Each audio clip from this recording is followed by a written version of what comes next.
So that we have to think about as the budget moves on and how we build the budget this year is that there's going to be retirement system increases. We don't know, we haven't heard back yet on what the percentage rating is going to be on the increases for the BOCES budget. We do have to think about a little bit about what the status is of the reserves, and I did that reserve fund report last week again, just kind of showed you our last budget meeting or last board meeting. And what fund balance will be actually putting into our revenue side of the budget. Also, we know that the insurance rates are going to increase. We just don't know how much right now at this point. So we could very well be seeing closer to a double-digit budget increase on the insurance rates this year, unfortunately. But that we'll be talking about that more probably in March because those rates have not been settled yet with our carrier. Also, our state aid numbers, they did actually come back pretty well. So what we don't know is, what incentives might be on the state aid proportion of our revenues. There might be some things in state aid that we might have to apply for, or that we may or may not be eligible for. But never seen a budget year where we've had the governor's proposal come out and then go to the legislative budget and see a lower state aid proposal, except for the year in 2020 when the pandemic hit and then we had to lose some funds there. So fingers crossed, hoping that we keep our same state aid numbers moving forward for the legislative. Also, we have to think about the fiscal cliff that could happen in the future because we don't have answers. So once federal funding runs out for some of the programs that we've put in place, we have to be able to cover those in the general fund. So what other federal funds or what other things is the state actually covering our state aid?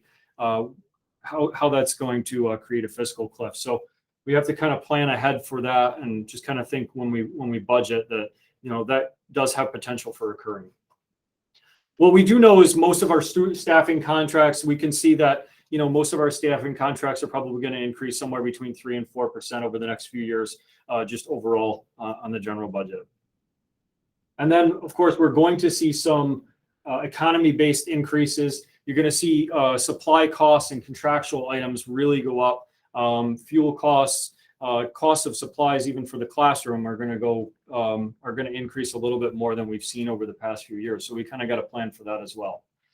And then what are we going to see after the pandemic? So this kind of plays into the last thing I just said was, we went into the pandemic with an average of about 2 to 3% of increases overall for most things. But then what happens after that? And with the economy, the way that it's going right now, with potential increases that are closer to like 7% on some things, we have to kind of consider those things. So first of all, this is what our overall budget or rollover budget looks like right now at this point. Last year at this time when we presented the first run of the budget, it was high. And again, this year we're looking at some higher numbers just overall. If I roll everything without taking some of the bigger items and really breaking down some of the needs and what's going to have to be adjusted. So you can see like two of the biggest things that we're not going to discuss tonight that we'll be discussing later on at one of the other sessions is instructional costs and medical and benefits. So those are things that are still very much unknown and really just numbers that are in there to make assumptions on what we're kind of guessing where we're going to be at. What we are going to discuss tonight, that general support budget is actually in the presentation tonight. Only looking at that $45,000 increase on the general support budget. So that's one of the things that I was able to break down and realize that it's not going to be too serious. But some of those other things we'll be talking about a little bit later on. So overall budget to budget right now, we're looking at near like a 4.3% increase budget to budget right now at this point. So as we work through our budget work sessions, we're going to hopefully see that get brought down a little bit. Tax levy increase expected to be less than 2%. So we're looking at an $18,652,000 on the actual proposed budget right now at this point if we were to go out with a budget right now. spending increase overall from budget to budget would be $767,000, or that represents a 4.29% increase. When we're looking at the tax levy increase, we've come out with a proposal for a 1.8% tax levy increase, which only represents a little bit less than $151,000. So we'll talk about that more in a second. So we're starting off with the revenue budget.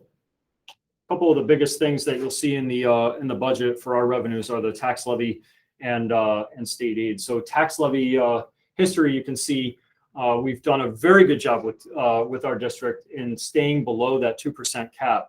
Not only the 2% cap, but that 2% number too. So the past couple of years in 2021 and the 21-22 school year, we had a tax cap that was pretty high. So we had a tax cap that was at 5.11%. In 2021, and then a 4.45% in 2021-22. We still stayed below that cap, and then we kept it below 2%. So we went out with like a 1.9 and then a 1.95 in both of those years. Then, so now moving forward into 22-23, we're looking at a cap at 2.88%, which is a little bit less than last year, actually almost half of last year's cap, and then proposing a 1.8% tax levy increase overall from budget to budget.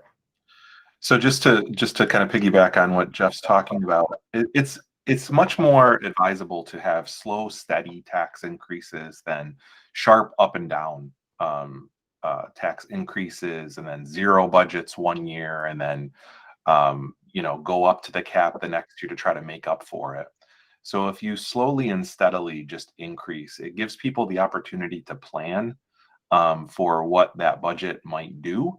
And then it also prevents you from having to really jack up revenue. I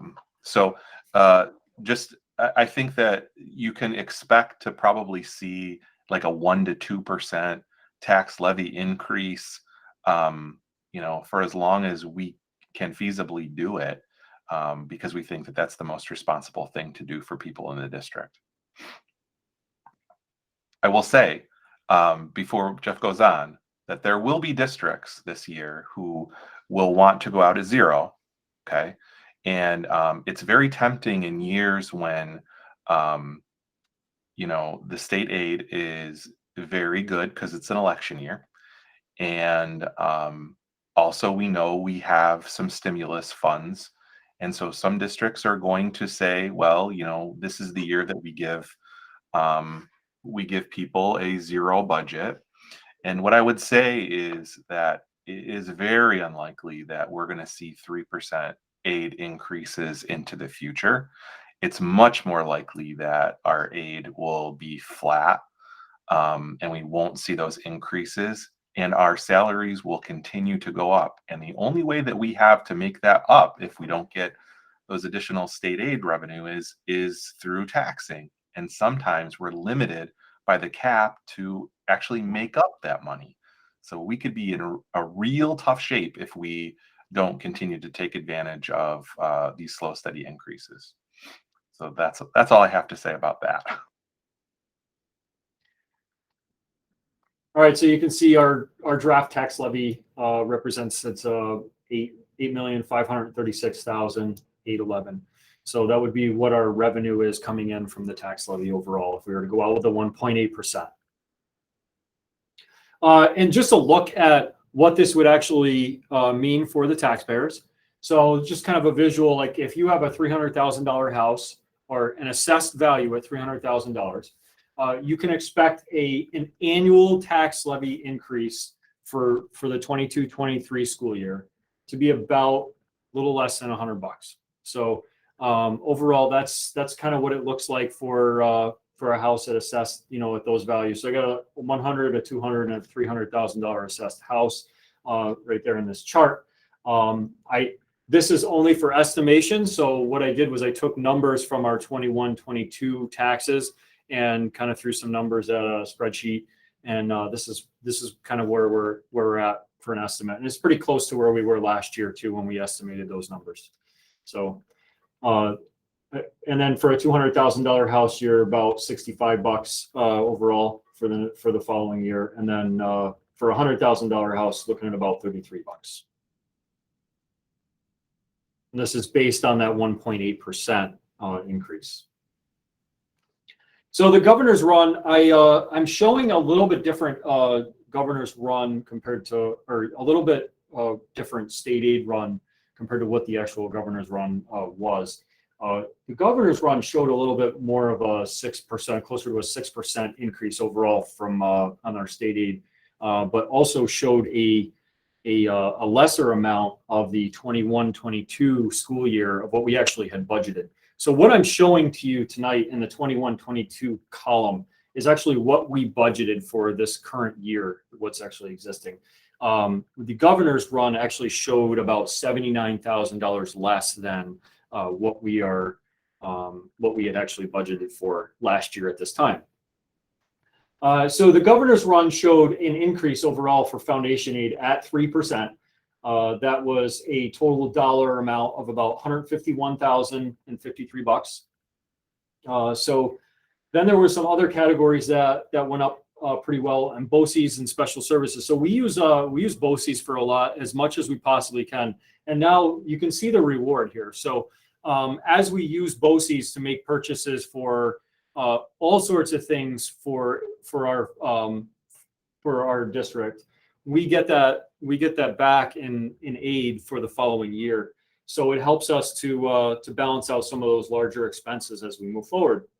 We also had an increase in transportation aid, and what we don't know is what some of the reasons are for the transportation aid increase. There might be incentives tied in there, but we also know that some of our buses have begun to increase in cost too as we move forward. Those bus costs have gone up, so we do get aid for bus purchases as well, to do debts for our buses. So like a bus plan, when you buy a bus, you get a 5-year you get 5 years of aid to pay that, to assist in payment of that bus. So some of that aid is also in this package. And then the bottom line, that building aid is based on our debt. It's kind of like an already preset number that was already determined once we had done our building project. So that's based off of any of the debts that we owe for building projects that are currently still in repayment. An overall look at our revenue. So the top two, like I said a little while ago, the top two funds of our district are real property taxes and state aid. So you can see they've been on neck and neck for as long as I can remember. They stay around somewhere between 45 to 47%. So the real property taxes, we're estimating with the 1.8% increase, we're estimating at $8,536,811. And then the state aid number that is projected here actually removes the UPK grant, which actually comes as another fund. And how we pay for our UPK classroom is actually we pay for that under a different budget. So right now I'm showing you the revenues just for the general fund. So the state aid represents $8,818,234, and total increase would be about 5.11% right now at this point. The other sources of revenues, the school always receives just random either donations or other revenues from other organizations. So that's kind of like in the clouds number, that 200,000. It's just an assumption based on trends of what we've seen over the past few years. Transfers still don't have any right now at this point. That would be for any projects or whatever that we might have going on. And then Medicaid typically has stayed, the revenue for the Medicaid has been about $25,000 to $29,000 a year, typically on any given year. So that seems to trend right along about the same number. The past about 3 years, we've been putting a reserve appropriation of about $100,000. That's to actually use from our reserves and to balance our budget a little bit. So that's so that we don't have to ask so much of the taxpayers to put into our revenue. The past few years, we actually haven't had to touch that yet at this point. So that just goes back in. It actually just stays in the reserve fund. But at least it allows us to not have to ask the taxpayers to pay that extra $100,000 on top of what we're already asking for on the tax levy. You can see that right now at this point, in order to balance our budget, I've added some additional funds to the unappropriated fund balance, $971,000. So we're almost at $1 million there. It represents about a little over 5% of the overall budget in revenue there, just from fund balance. So we'd be taking from the prior year in order to balance that budget. So we're going to hopefully be able to bring that down once we start to bring our overall expenditure budget down too. And now we'll talk about a couple of the categories in the expenditure budget.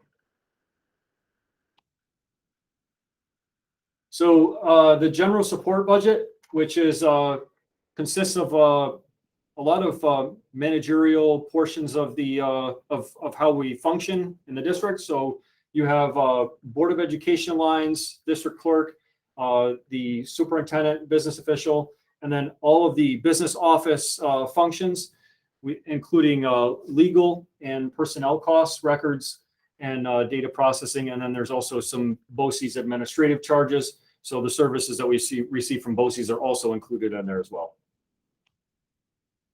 Overall, we have had a pretty steady increase in our general support budget. So this year we're going up to a $1,063,084. So some of the increases can be attributed to some of the data processing for increased management applications. So we actually use a lot of applications now to take care of some of the things we might have done in paper. In fact, Anand had just mentioned to me the other day, he said, I can't believe how much paper is still sitting in the back. So we haven't been going through, we've been using a lot of, computer applications. So now we're also processing like time off forms on a new program called Optigate that, allows folks to, instead of using a triplicate form and submitting their time off. So as much as it costs a little bit more upfront to do the application, it's also saved us time and function as well throughout the district. And then some of the other percentage, some of the other increases are based on, supplies and contractual things that we expected to increase overall from budget to budget. I did notice a couple of the budget lines on the Board of Education expenses. I noticed that we weren't really spending those annually all the way through. So I backed those off a little bit and reduced them down a little bit. So it just kind of gives us a little leeway there. So the justification, of course, for increasing the general support budget is that we have spent over 90% of the general support budget every year for the past several years. So when you reach that 90% mark, you really got to keep that trend going. So like last year, we spent 91% of the budget. So you can see right here, prime example. So now we do have to increase our general support budget a little bit and stay ahead of that curve so that we don't go in the red. Next, we'll talk about the athletics budget. So the athletics budget includes all the costs for coaches, any equipment that needs to be purchased. For example, ball netting systems, bleachers, anything that gets mounted into a gym or a track or whatever.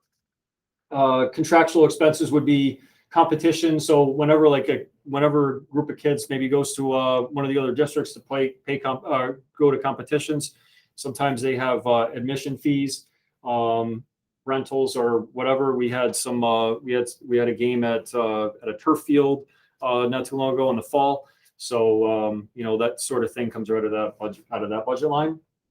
We have to pay for the athletic officials, and then there's the supplies and uniforms line as well. This year, I have added a athletics BOCES line, and the reason for that is because we have now started to use this program called Huddle, which helps to broadcast the games, and it is also it's offered through BOCES now, so we can pay through BOCES, and then the following year we get the BOCES aid on it. So I've added that BOCES, and I've heard that BOCES is actually getting into the whole athletics game too. They have some services that they like to offer. So we're going to need that athletics BOCES line it's going to continue to grow probably over the next few years. I think Jim had mentioned sometime that they were also talking about even putting officials on the BOCES line as well. Yeah, just to talk about a couple things that you just mentioned. So the streaming of games, I don't think is something that's likely to go away after the pandemic. What's likely to happen is that our capabilities to stream games are going to get even better. So we're looking at upgrading the way that we stream games to include sports scores on the screen while people are watching. What we found is that people watch these games, and people who aren't in the area, grandparents who live someplace else, might want to watch these games too. And so those are things that we're going to keep doing. And it has the added benefit of giving the coaches some video to use for instructional purposes. And then the other thing that I wanted to point out is just a small equity thing, right? So we've been talking about, well, so how do these equity things that we've been talking about impact life at Dwaynesburg? And so one of the things that's really important is that everybody have a chance to participate in athletics without having to spend a significant amount of money to buy their own uniforms or shirts. And that's still happening in some different areas. And so we want to try to limit that as much as possible so that cost isn't something that prevents students from participating in something that they could get a lot out of.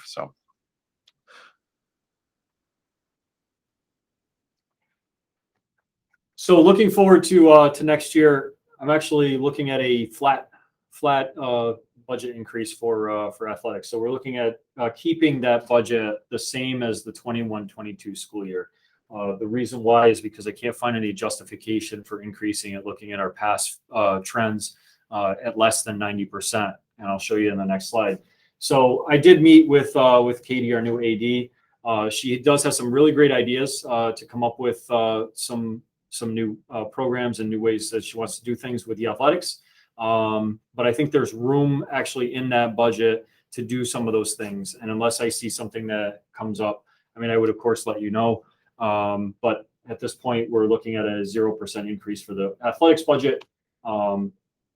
So last year was kind of weird. So the 2021 budget, because there was no sports, this is how much was spent.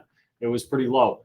So, and then this year, the 21-22 school year, there's still a lot of things that Katie's working on to try and purchase. Like none of the equipment has been purchased yet.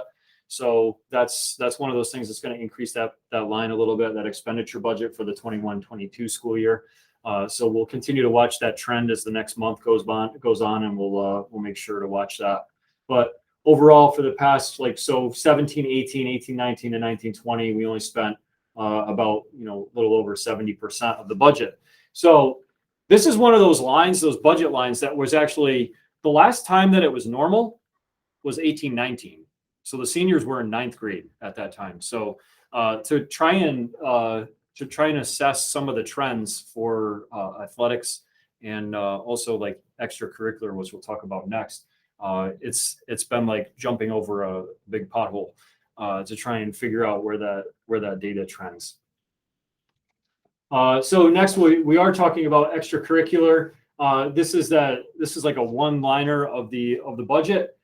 So it's basically just to take care of the costs of the club advisors that take part. So any of the activities, extracurricular activities that we have for our kids. So the extracurricular budget has been pretty steady for several years. And with an anticipation of starting up a couple clubs, I think by increasing the budget by the amount that it would probably cost just for one club, I think we can get to that point where, we've been really close to that 90% in 16, 17, 17, 18, 18, 19. We were really close to that 90%. So if we add another couple clubs, we're going to be there at that over the 90% of expenditure of our budget. So last year, just like athletics, that 2021 school year was really weird. So we only spent 62% of that budget. The instructional technology, we have seen this grow over the past several years, and it just keeps growing. It's one of the budgets that really grows a lot from year to year, and it's just because we have an increased need for technology in our instruction. So this budget does cover the salary of our technology director, management information director, and then computer hardware, contractual expenses, supplies, software, and computer-aided instruction from BOE. So a lot of the expenses actually come from the hardware and the supplies and the applications that we use in the district. So those are the larger lines. So from like the 220 line down, those are the really those are the ones that are causing this to happen. So the technology budget looks like we're going to need to increase it again a little more than $60,000 for sure, going up to $540,015. So these increases are attributed to technology, hardware, contractual items, supplies, and then BOE services. So you can see this budget is actually overspent for a few years, and we're going to try and get that back to being somewhat level. But the need has been very, very high with technology. So we've been spending over 100%. How we actually balance that out is we do have to do fund transfers into the technology budget, and typically we'll find the money from one of the other lines that may have some additional fund balance to be able to make sure that we have purchases, that we are able to have money to purchase any, Chromebooks or devices or supplies or whatever that is needed in the classroom. So right now, just as a mindset for that is that we've spent 81% of that budget already in the 21-22 school year. So we definitely need to keep increasing this technology budget until we can find that happy medium. Our tentative budget planning schedule. So next time we'll look at transportation, operations, and maintenance, and then it'll be our second but last time to actually decide and determine on what our actual tax levy and tax cap is going to be. So this is the one of two. So the tax cap calculation and levy numbers are actually due to OSC on March 1st. So I will need to have submitted those the day after we get back from break or while folks are on break. So that's something to think about, and something that we should I'd like to hear from the board tonight on this proposal. So overall tonight, we talked about where we are with the budget status, the tax cap with the tax levy, and then the four other categories: general support, athletics, extracurricular, and technology. So Deb, I'll turn this over to you.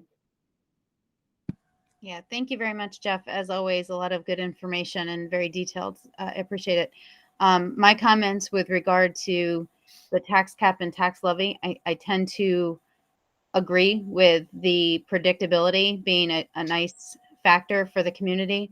I think we should probably make sure we're communicating that, and that's the approach that we're planning to take, so that, to Jim's point, people can plan. I mean, barring anything, of course, completely unexpected and, any turns for the worse in terms of state aid. But so I don't have any objections to the approach we're taking then. My question around the March 1st date is that I know numbers look good from state aid right now. Do we anticipate getting anything more locked in before that date, or that would be after the February 15th meeting that we should plan to have a special meeting to have any discussions about, or do we anticipate that by February 15th we'll have all the information that we need? I'm pretty sure that we won't have every bit of information that we'll need, but when we always have to turn that number into OSC. Mm-hmm. If for some reason we get into the budget and we realize that we are going to have to increase the tax levy, then we can discuss it and I can resubmit that number.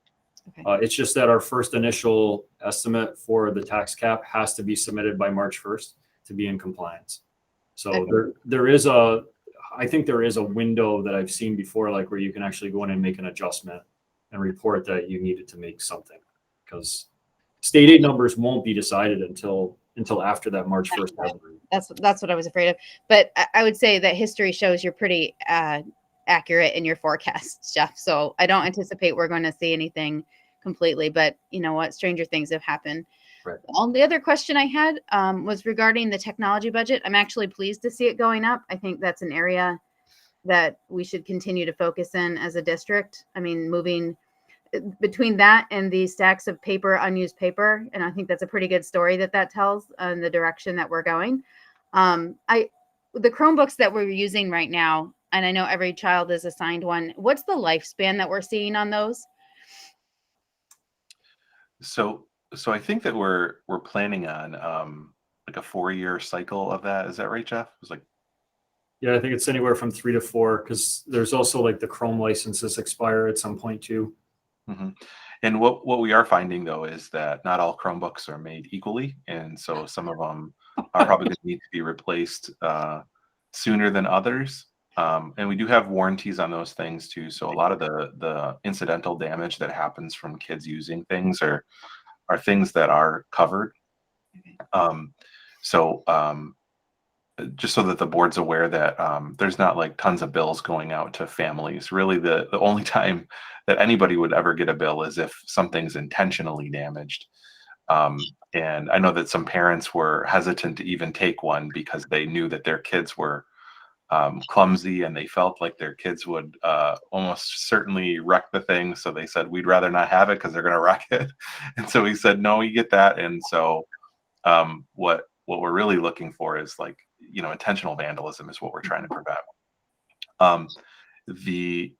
The other things that we're doing with tech too, in addition to the Chromebooks, are the classroom upgrades, which are really great. And I think that now that we have had some in classrooms, people will continue to want them in their rooms.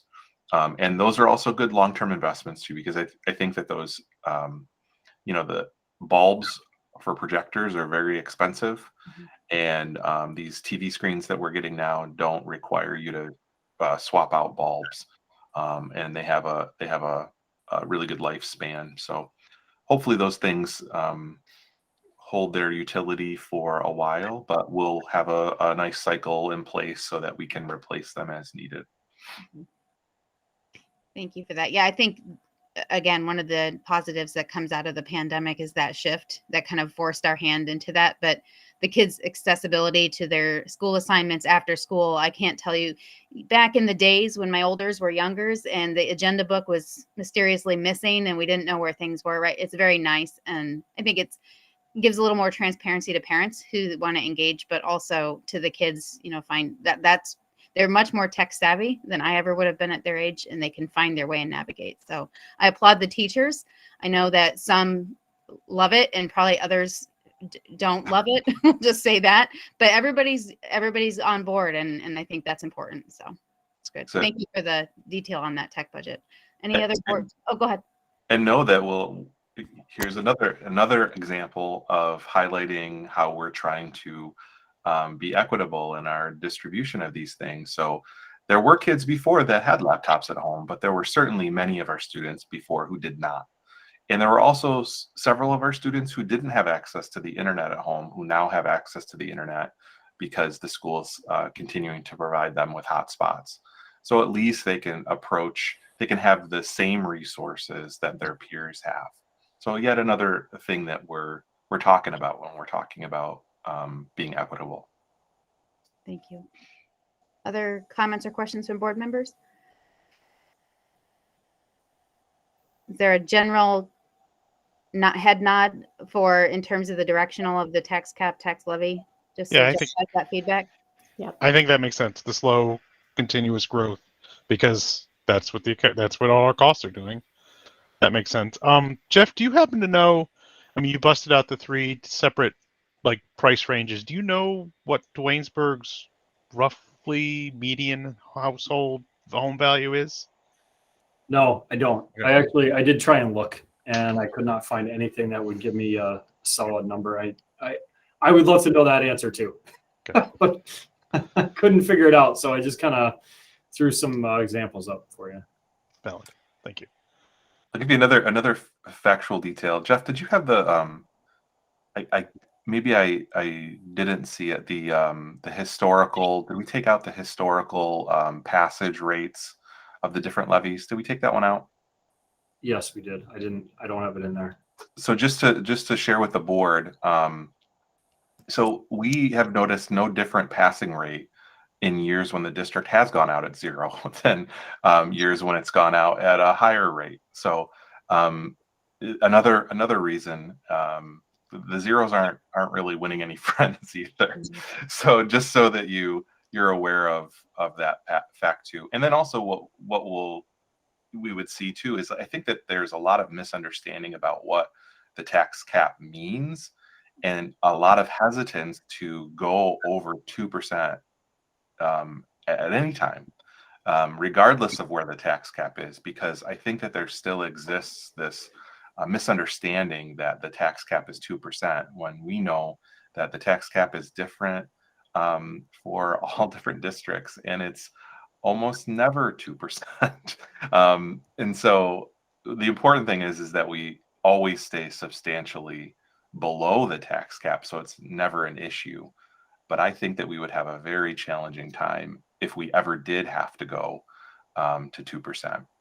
So in addition to being probably the most fiscally sound and reasonable thing to do, it's also the only thing that we can do, because we wouldn't likely pass anything that is very much higher than that. Am I correct in that assumption, Jeff? Yes, you are. Yeah, and it's because also that number, that magic number of 2% doesn't necessarily mean that 2%. So we could go up to that 2.88%, and that's what our 2% cap is. So that's, in this 2021 school year, we had our 2% cap was actually 5.11%. So when you tell somebody, oh, you have the 2% cap, and then we're increasing it, more than 2%, it doesn't sound right. But there's a lot that goes into that calculation. Jeff, are you offering to teach tutoring classes on how to calculate? No. And there were schools. Fair enough. He'll do it, and he'll be happy to do it. Maybe they can add it to the finance class. There were schools also that ended up going out at 0 last year because their tax cap was pretty close to 0. And so that's another thing that is hard to combat with communications, because everybody has different financial circumstances.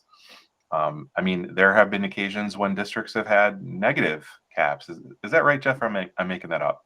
Yes, you are right. So perfect example is that 1920 school year. So we actually had a negative cap at one point, but it was because of our debt. So I had taken a look with our fiscal advisors and said, we have a negative cap. We got to do something about the way that we're doing our debt, because it's going to make us spiral. And so we managed to come up with a positive cap. So it gave us the ability to at least go out with 0 instead of going down. So that's that year, that 1920 school year. And it was because we had just taken on that debt from the capital project. So we had just finished the auditorium project at the high school after finishing the elementary, and then the high school, that big project. And then you get that state aid that state aid increase goes way up. And then that starts creating that calculation and the exclusions of your tax cap.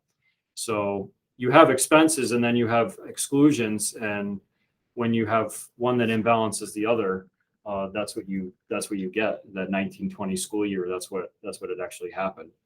So Thank you. Any other questions or comments from board members? Okay, appreciate it, Jeff. Thank you, Jim, for the detail. And we'll meet back here at the same time in 2 weeks and keep talking about the budget. all right. Moving on in the agenda, presentation and approval of prior Board of Education meeting minutes. Recommendation that the Board of Education accept the meeting minutes from the January 18th, 2022 meeting as submitted. Do I have a motion? A motion. Thanks, Francis. A second? I'll second. Thank you, Teresa. Any comments or questions? All those in favor say aye. Aye. Any opposed? Any abstentions? All right, moving on to new business and standing committees. I do not believe any committees met since the last meeting. Is that accurate? Yes. Okay. All right. Moving on to the financial items, accept claims auditors reports. Recommendation that the Board of Education accept the claims auditors comments on general warrant A26 dated January 20th, 2022 in the amount of $294,069.54 and capital warrant HP3 dated January 20th, 2022 in the amount of $14,157.95. Do I have a motion? I'll motion. All right, I hear Tony. Shane, are you willing to second? Sure. All right. Any questions or comments? All those in favor say aye. Aye. Aye. Any opposed? Any abstentions?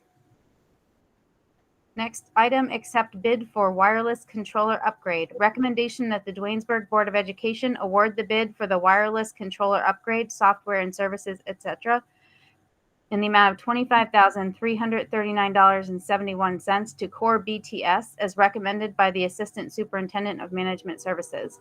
Do I have a motion? I'll motion. Thank you, Melissa. Second. I'll second. Thank you, Tony. Any comments or questions? What is a wireless controller? The wireless controller is an upgrade to like all of our Wi-Fi and in the it's like a server basically for our wireless. So we're taking advantage of some E-rate funding actually with this. So with E-rate, we have to spend the money and then we get a check back. So sometimes we'll see a check back up to like 60% reimbursement on an expenditure. So we're gonna do this spring and upgrade our wireless because our wireless controller is actually not being supported anymore. So Joe said that it was a good time to do this because if that thing kicks the bucket, we're not going to be able to get service for it. Any other questions or comments? Okay, all those in favor say aye. Aye. Aye. Any opposed? Any abstentions? Okay, accept bid for gymnasium floor refinishing. Recommendation that the Duanesburg Board of Education award the bid for gymnasium floor refinishing to Fourth Sport Floors, Inc. in the amount of $25,000 as recommended by the Assistant Superintendent of Management Services. Do I have a motion? A motion. Thank you, Teresa. Second. I'll second. Thank you, Shane. Any questions or comments? I'll Jim, just say you that would just share what you shared about what's being done. me, I'm sorry. Yeah, or Jeff, either. So basically we're refinishing the high school gym floor totally, including new lines and kind of getting rid of the old outdated logo in the middle and updating it with some new finishing. And it's a really nice thing. I don't know if some of you have been to Fonda. It's similar to what they have on their floors there, where it's like a two-tone finish instead of the kind of all the bright colors and things like that. But it should be really good and modernize our high school court. Any idea roughly the last time it was done? On an New annual lines, everything? On an annual basis, the whole thing's redone? Well, so last year we actually did refinish the floor. It's just that we didn't reline it. So the lines have been like that for as long as I can remember. Tony, you probably. Yeah. I think that logo has been there since. Oh, probably 10 years anyways. Oh, it's been there since I started in 06, so it's been there a while. Touched up. The building project, probably. Yeah. That's probably when they did it. Yeah, it's been a while. So, but every year we've been trying to refinish the floor because what happens is it gets worn out anyway. So we did refinish it. We put some money into that. It's just that this year it's going to cost a little bit more because of the we're going to do the lines over again, make it a little more updated. And does that happen over the summer, Jeff? Yes. Yeah, we can't really do it during the school year because it'll smell. I did the elementary school one. It was great. Any other questions or comments? All those in favor say aye. Aye. Any opposed? Any abstentions?